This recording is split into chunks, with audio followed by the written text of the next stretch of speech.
Oh, yeah. Please enjoy the snacks. Thank you po. Thank you po. So, BMC, hindi po kayo galit sa amin?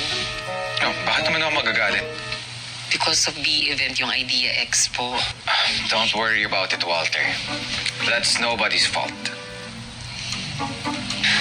Boss, pwede ko po ba kayong makausap? May di-discuss lang po akong important matter. Okay. Excuse. Ay, si Kim. Thank you po. Thank you, BMC. Lovey! Alam mo ba na may boyfriend na si Secretary Kim? Hindi. Bakit? Sino ba boyfriend niya? Hindi ko nga alam. Hold on. Kanino mo yan nalaman? Baka naman fake news yan. Kay Cyrus, siya ang nagbanggit sa akin kanina. Nag-change subject nga siya nung nagtanong ako. Akala niya hindi ko nahalata. Pero hindi ko na siya kinulit kasi parang affected siya. Well, if it's true, I'm happy for her. Ako din naman.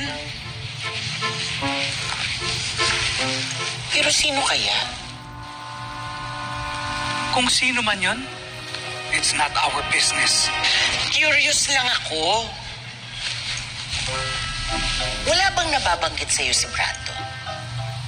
Wala. Now, can we stop talking about this? Sige na nga. Tatawagan ko na lang si Secretary Kim. Tumigil ka sa pangungulit mo kay Secretary Kim. O sige. Si Brando na lang ang tatawagan ko. Ay, sus, Ginoo.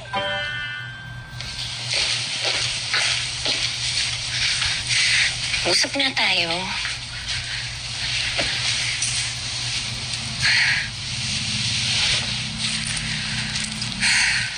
Wait. Are you mad? Did I do something wrong? Yes, boss. Marami-rami. Wait, me? What did I do? Holding hands sa office? You don't like holding hands? Sa office.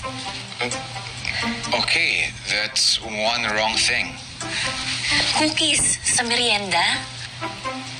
Is that the reason why you gave them all away? Tapos, tinrabaho mo pa yung trabaho ko. And what's wrong with that? Boss, Brandon. ayoko lang kasi na malaman ng iba yung tungkol sa atin. Huwag ngayon, lalo na sa opisina. Wait, are you ashamed of me? What? But no one has ever been ashamed of me before. Brandon, hindi naman kasi ito tungkol sa'yo. Tungkol sa akin. Sa issue ko, remember? Fine, but explain to me bakit ayaw mong malaman ng iba. Kasi boss kita.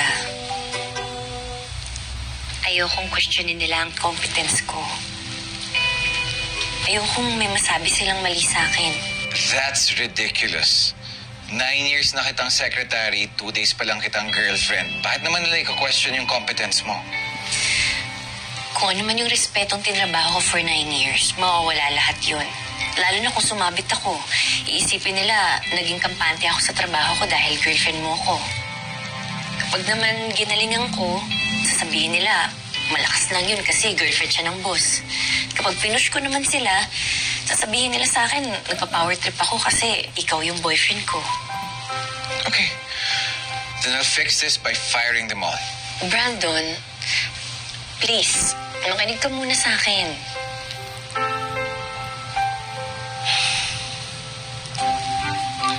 Fine. If that's what you want, then fine.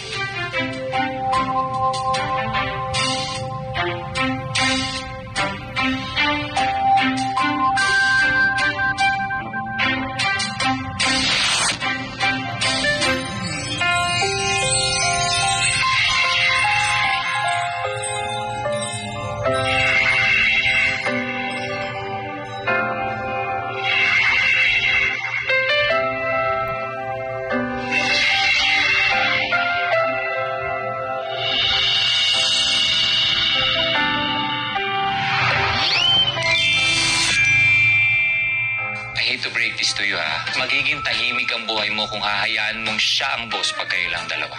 Boss-employee relationship. Dapat magkahiwalay yun.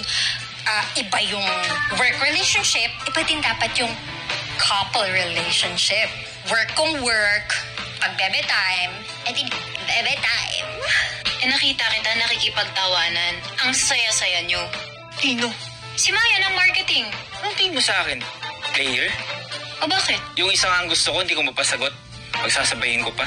Since we're not in the office, ako nang gagawa nito. Hindi bagay. Ba't ikaw lang yung boss? Boss na kita ngayon. Kimberly! Ano sila ate? Ito! Nagbibihis lang ate!